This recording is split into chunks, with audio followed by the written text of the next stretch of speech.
Se você acompanha TikToks e YouTubers que falam sobre livros, você já deve ter se deparado com esse título. Quarta Asa, um livro que veio do absolutamente nada, já tem 5 livros aí a caminho, quer dizer, 2 livros que já lançaram 3, e uma série encomendada pela Prime e uma legião de fãs. E no meio dessa vunca de várias pessoas odiando e outras amando, eu quis dar meus 3 centavos. E foi a pior experiência que eu tive toda a minha vida. Oiê, me chamam Gabriel e bem-vindos ao Chala 13. Se você não faz a menor ideia do que eu tô falando, Quarta Asa é um livro escrito pela Rebecca Yarros. Espero que tenha pronunciado o nome dela certo. Onde a gente acompanha a Violet, que ela vive num mundo onde tem dragões e cavaleiros de dragões. Só que ela foi treinada para ser uma escriba. Até que chega um momento e a mãe dela olha para ela e diz: filhinha, eu te amo muito, então eu vou te colocar na academia de ser cavaleiro de dragão. Apesar de que você não treinou nada na sua vida e tá cheio de inimigos meus. Vai na fé. Tem que largar todo esse lance de ser escriba e de ser uma cavaleira, já que sua mãe é cavaleira, seus irmãos são cavaleiros. Quer dizer, um foi de arrasto. Enfim, ela precisa continuar esse legado. Só que para isso ela precisa passar por uma série de desafios. Desafios para entrar nessa escola e desafios dentro da escola para conseguir um dragão. E a gente vai acompanhando a Violet nisso. Ao mesmo tempo que nós temos aí um filho de um rebelde que tem a sensação que pode matar ela, ao mesmo tempo que pode amá-la. Eu acho que é isso a sinopse. Eu sou péssimo em sinopse.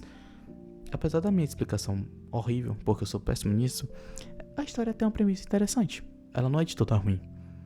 Tem dragões, tem uma escola, tem um reino que você não conhece, tem uma dinâmica que você não conhece. Então, é interessante. Mas na prática... Vou avisar que esse vídeo vai ter spoilers, mas eu prometo não dar spoilers tão grandes na história.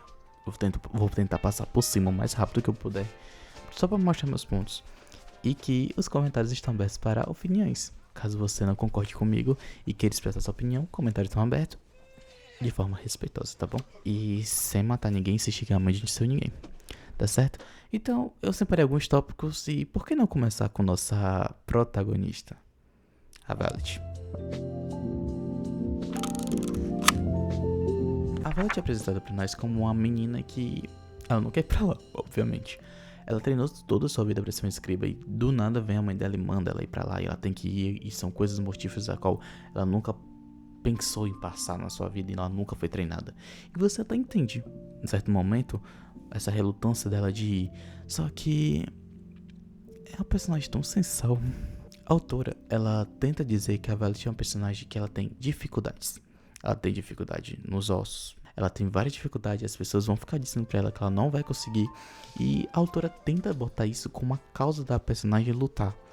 Só que pra mim é uma causa tão vazia, vendo que é uma pessoa que vive de privilégios. O problema da autora é justamente ela colocar muito problema na Violet, a qual ela não consegue montar no dragão, ela não consegue lutar porque ela precisa de uma arma especial, porque ela tem problema nos ossos. Ela não consegue lutar corpo a corpo porque ela nunca treinou na vida. Ao mesmo tempo ela dá muito pra Violet. A Violet, ela é a nossa protagonista, a gente só vê as coisas na visão dela. Ela é a personagem que vai ter 2 dragões ao invés de 1. Spoiler. A personagem que vai ter um poder que faz anos que ninguém tem. Possivelmente a Violet vai ser a líder de uma rebelião, porque pra mim tá óbvio que é uma coisa que pode acontecer futuramente. Isso não é spoiler, tá? Eu não li os outros livros. Só uma hipótese na minha cabeça. E eu chuto também que ela pode fazer parte de alguma profecia. Porque pra mim é o que tá óbvio dentro da história. E o pior, não tem como, eu não sinto vontade de torcer pela Violet porque ela é chata. É exatamente assim. Ai, ela é toda boazinha, ela é toda do bem, ela é tão galera, ela é jovem, ela é, sabe? Ah, vá se fuder, sabe? Chata paca. A autora tenta mostrar que ela é uma personagem fora da curva. Que ela é uma personagem que, ao contrário desse mundo que é mortífero, ela não gosta da morte. Ela não gosta de ver pessoas morrendo. Parabéns. Fica deslocada, sabe? Porque todos os personagens são tão... ai, vamos matar. E ela é tipo... esforçado a forma que ela mostra ela ser contra a violência. Por exemplo, a gente tem uma cena onde eles estão lá começando, eles vão entrar nessa escola e pipipopopó. E precisam pular de um negócio pro outro. E ela olha pra trás e vê um carinha matando pessoas inocentes. Ele vai passando e vai empurrando as pessoas pra morrerem mesmo. E ele fica rindo. Ok, eu já ficaria com um cagaço. Admito. Aí ela consegue pular. Leaf fica olhando pra ela dizendo: você é próxima, vou te matar. E ela consegue pular. Primeiro do que ele. E ele pula atrás dela. Só que ela passou. E ele não. Aí os carinhas que estão na recepção olham pra ela e diz: ele não passou. Se você quiser derrubar ele, você pode derrubar. Ela olha pra ele e fala: pode passar. Aí a primeira coisa que o personagem diz é: eu vou te matar. O personagem tá me ameaçando antes e eu tenho a chance de empurrar ela, vendo que ela é um assassino a sangue frio, eu teria empurrado. Mas isso vai da moral de cada um, né? Não vamos estressar com isso. Vamos dizer que é da moral de cada um. Mas lá pra frente nós temos outra cena onde ela novamente se põe a favor de uma pessoa que tentou matar ela. Eu não vou dar um contexto geral porque eu não quero dar muito spoiler, já falei. Mas vamos lá, spoiler pequenininho. Uma pessoa tenta matar ela, certo? Só vai a julgamento, porque ela quebrou uma regra e não podia tentar matar ela naquele horário. Em vez de só ter uma regra de dizer que não podia matar, mas não tem horário pra matar nesse mundo. Você tosco de se dizer, cara.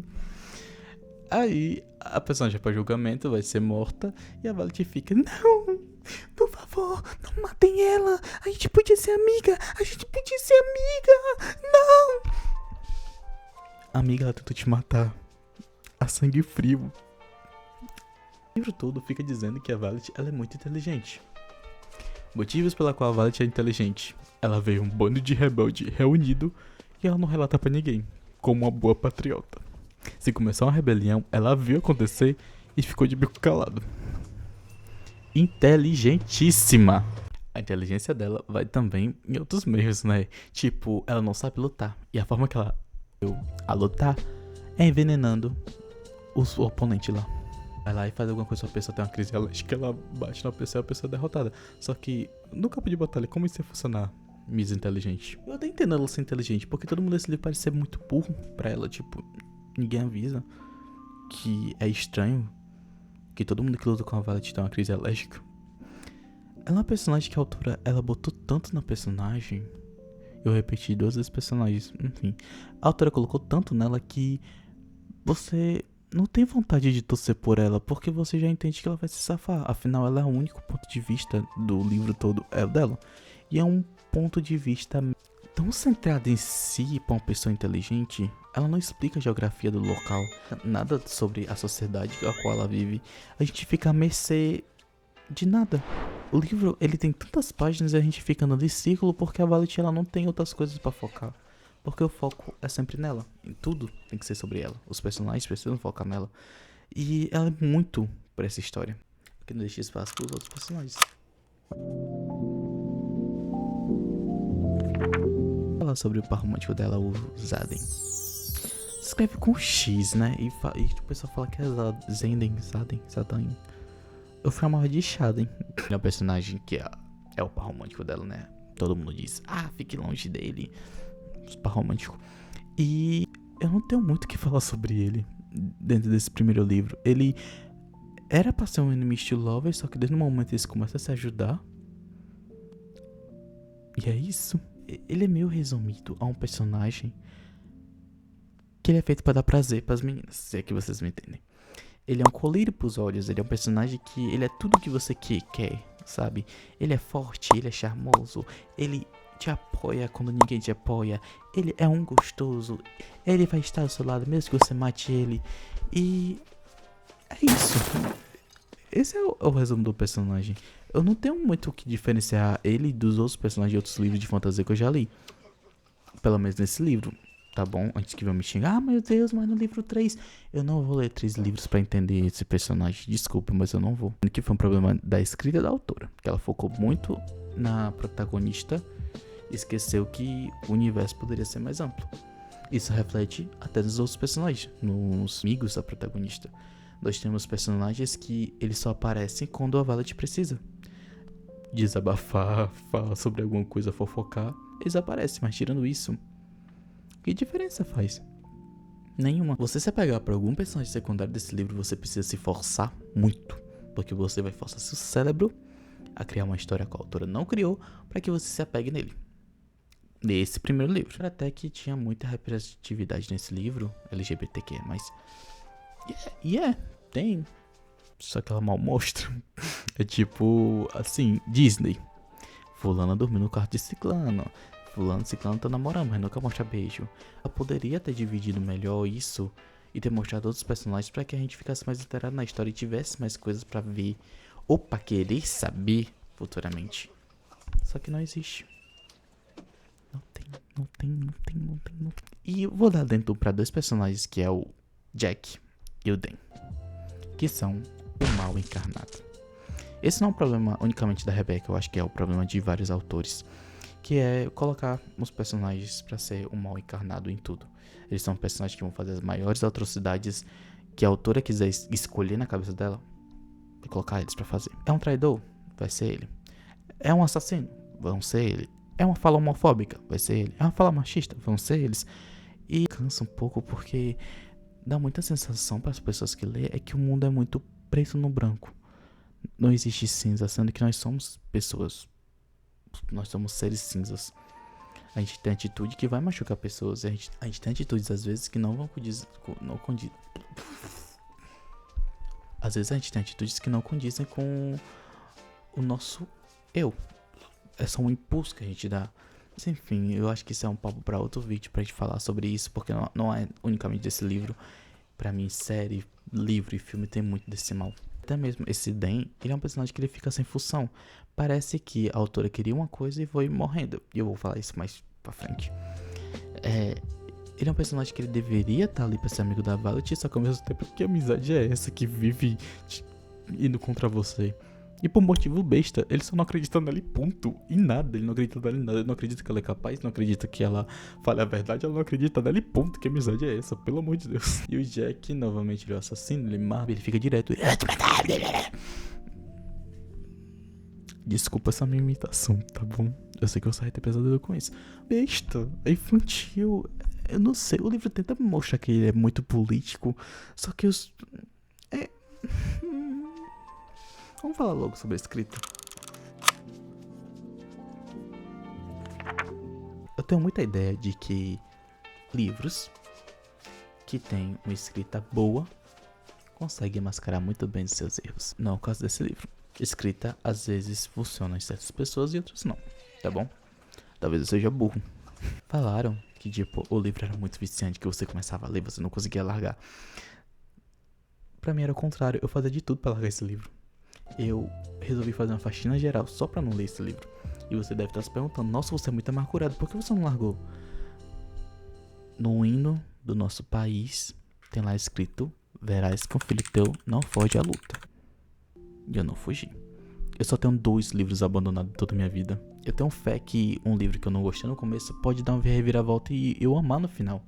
E o que me dava mais esperança em Quartaz é que tinha capítulos bons, que lê até encontrar eles. Pra mim, tem vários problemas nessa escrita, e é em relação a tanto o enredo de como a história caminha. Tipo, existe a jornada do herói, né? A gente tem toda uma jornada do herói. Vários livros acompanham a jornada do herói.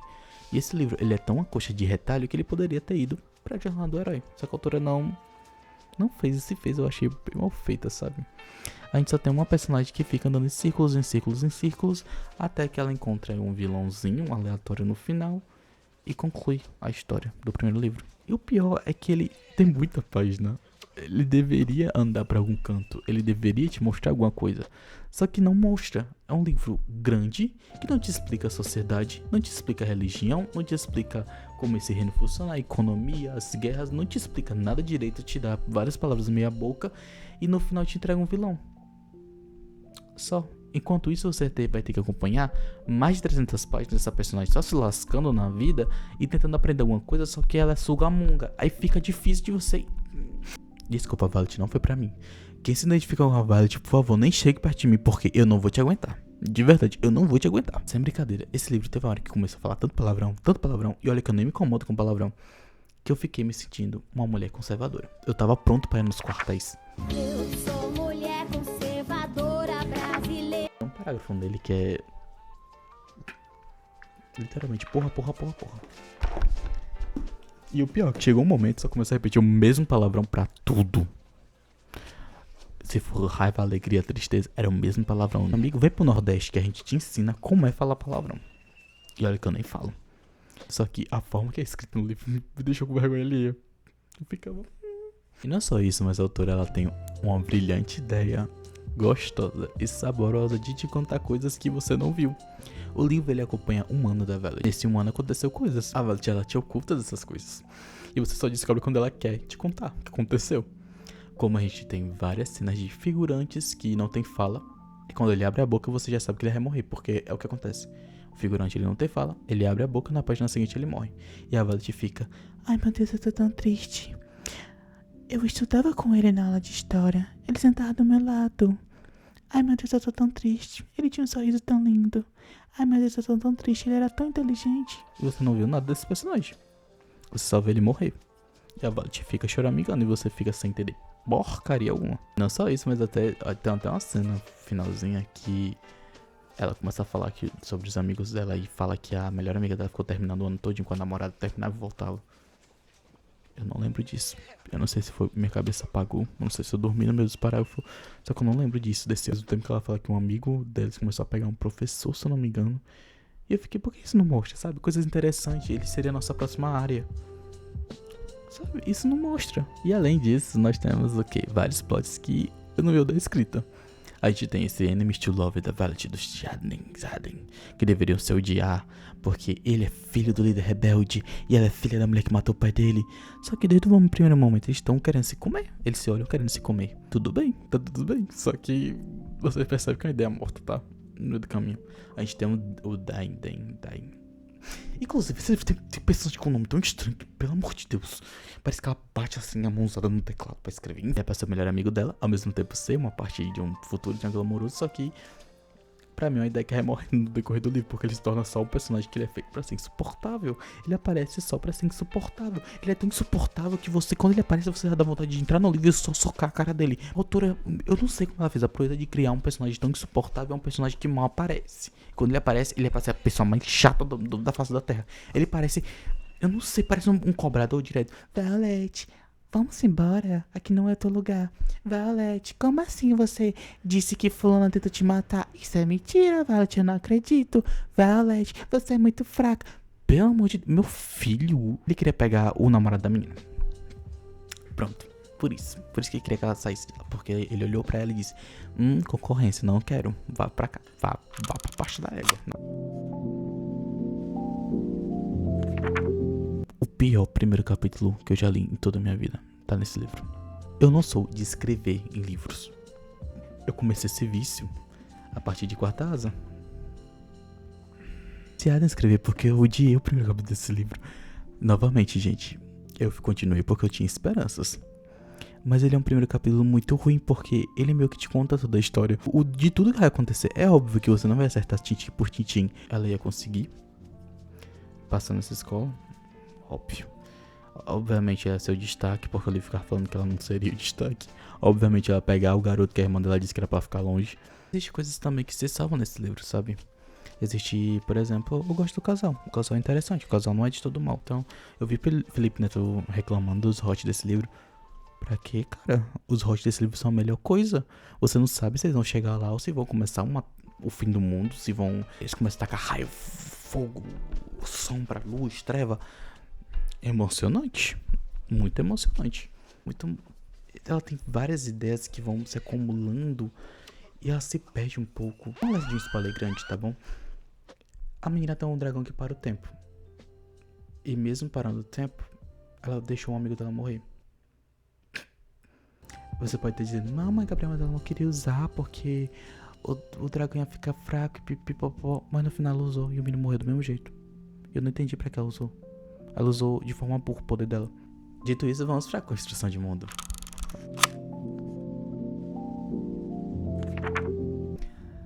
Olha, tem um mundo bem bagunçado aqui, tá? A construção de mundo é o ponto principal de você, como escritor, você que tá começando a escrever esse livro, que eu sei que você quer escrever um livro. Você precisa se atentar. Você precisa se atentar aos mínimos detalhes de falha do seu mundo. Eu digo que ele é bagunçado porque ele tenta te explicar coisas, só que de forma muito estranha. Porque, por exemplo, eu já falei, uma boa parte desse livro é ambientado na escola. Onde a gente, como leitor, deveria saber mais sobre essa escola. Afinal, nossa visão toda foi foi focada naquela escola. Me explica, você entendeu aquela escola? Eu entendo que existe partes que são separadas de escriba, de pessoas que cuidam da enfermagem, eu acho. Mas ele não te explica direito como essa escola foi fundada, por que essa escola foi fundada, como as pessoas começaram a pegar os dragões, como foi o primeiro contato com o dragão, não é explicado nesse livro. Pra mim era pra ter uma historinha, afinal, a escola. A autora, ela fica, a cada começo de capítulo, ela tenta te botar um rodapé lá em cima sobre o código do códex do sei lá o que. E a forma que explicava que deveria ser tipo um doutorado, porque era uma pesquisa, era escrita de como qualquer coisa. E meio que chegou uma parte no livro que você esquece de ler lá em cima. E essa escola não explica essa criação, não explica como foi que o primeiro dragão chegou. A pessoa diz, são escolhas fortes, Não explica, mas os cavaleiros de dragões deveriam ser o foco principal desse país. Então por que tem tanto professor incompetente na merda dessa escola? A gente tem vários professores que não estão nem aí para os alunos. Gabriel, mas é assim, eu faço faculdade e o professor não liga. Meu amor, faculdade é diferente de uma área militar. Eles estão ali ensinando pessoas para guerra, estão ensinando ali pessoas para ir pro combate. Se eles não têm vontade de ensinar, eles não querem ensinar essas pessoas, por que eles estão ali? Porque o deslize deles faz com que o país caia. Então não tem lógica os professores olhar para a sala de luta e revirar os olhos e ficar, se matem. O aluno matou o outro, ele olha para aquilo e fica tipo, não tem lógica. Não tem lógica. Não tem lógica. O livro não explica pra gente por que diabos a taxa de natalidade desse país é tão alta. Porque todo mundo morre nesse livro e pra eles é como fosse qualquer coisa. O país acabou de enfrentar uma guerra com o rebelde. O país tá em guerra novamente e eles matam pessoas de forma aleatória e de muita, sabe? E não parece que eles se importam de tipo, nossa gente, vai faltar gente se começarem a atacar de novo, né? Eles não ligam. Eles não ligam. Pessoas estão morrendo lá e poderiam trabalhar em outras áreas que não sejam academia, que não fosse de combate. Mas o livro não explica o porquê disso. O livro todo fica dizendo que os alunos ficam se matando. E eu pensei que no começo era porque tinha pouco dragão. Só que não, tem muito dragão. Só que eles não descem pro vale. E os que descem não querem os alunos. Aí os alunos ficam se matando.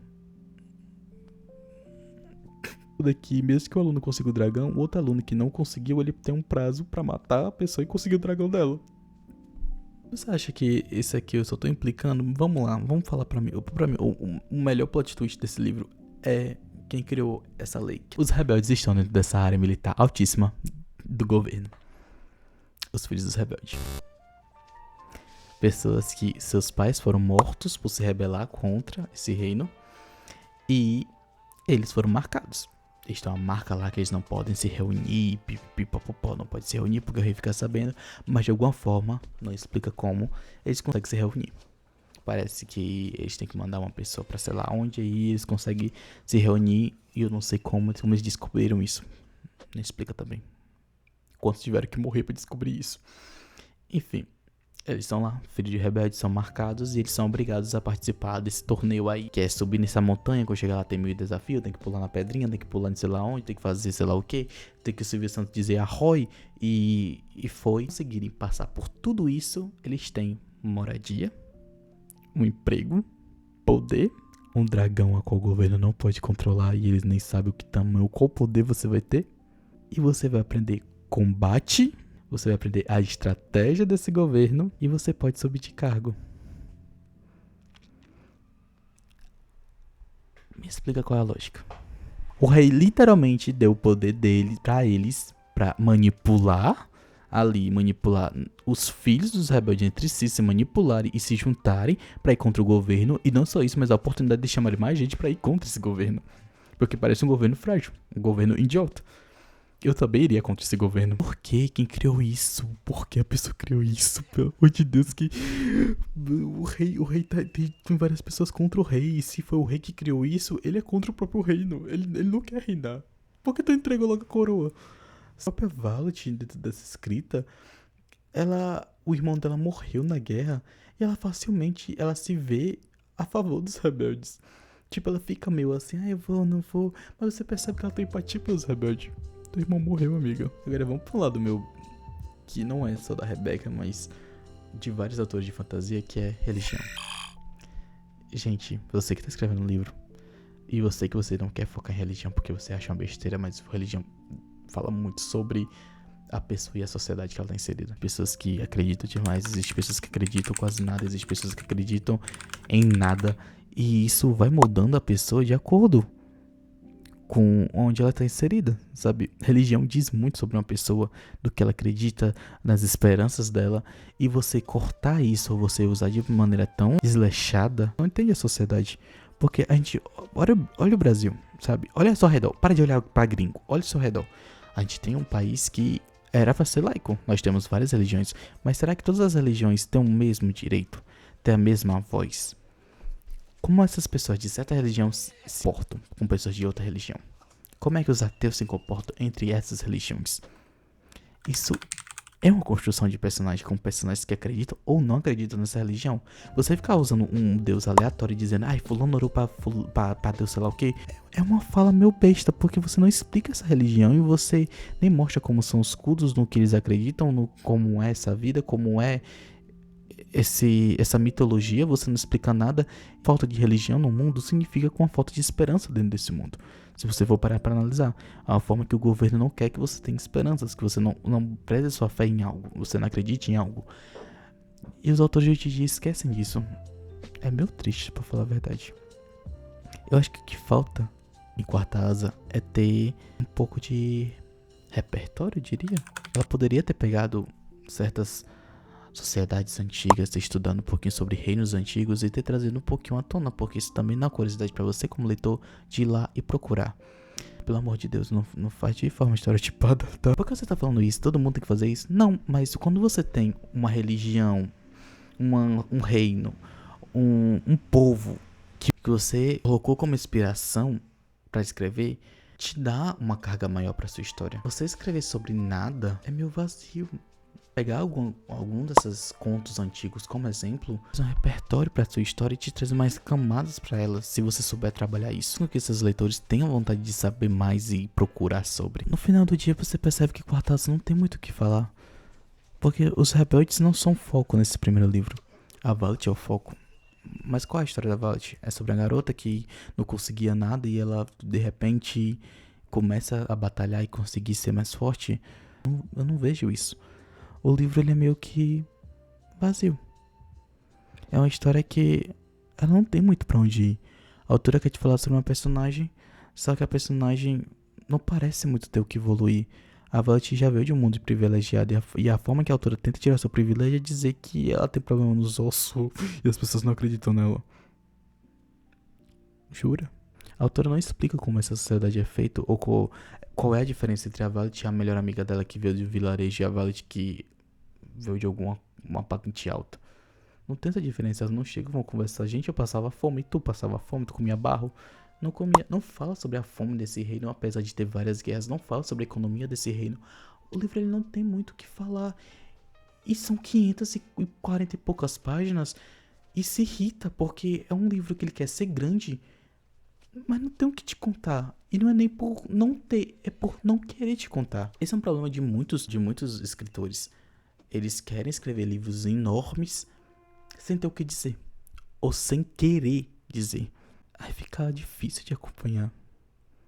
Enfim, Asa, ele é um livro farofa. Eu descobri isso depois de ter lido e depois de ter visto várias pessoas lerem e começarem a entender Quarta Asa é farofa. Um livro que, se você quer desligar sua mente, você quer ler fantasia e quer desligar sua mente ao mesmo tempo, leia Quarta Asa. E você vai se divertir bastante.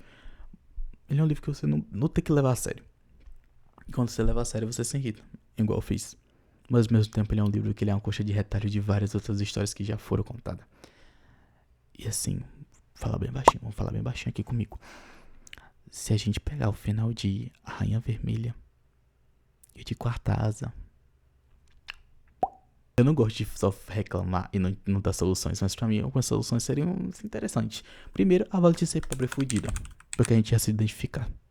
Segundo, o nosso garanhão, ele poderia revelar só no final que ele era filho do líder dos rebeldes. Seria bem um negócio tipo, no começo ele podia só ficar encarando ela e aquela sede de matança, ela não entendia porquê. E no final a gente descobre que ele é filho de um rebelde. Terceiro, ter pra onde ir. Pelo amor de Deus. Tem um vilãozinho pelo menos, ou alguma coisa, ou entregar alguma política, alguma coisa que não seja essa dinâmica estranha dessa escola de psicopata. E... gente, é isso. Essas são as minha bola. Essas são minhas opiniões. Eu dei uma estrela. Péssima experiência pra mim. E talvez seja por ter lido Guerra da Papoula antes. E as histórias têm uma premissa um pouquinho parecida de uma menina indo pra uma escola militar. Se você gostou, dê um like, compartilhe e me sigam pra gente falar sobre série, livro, filme de forma respeitosa. É claro, quero criar uma comunidade de pessoas que queiram ser amigáveis umas com as outras. Deixe sua opinião. Tchau, bebam água. Bye.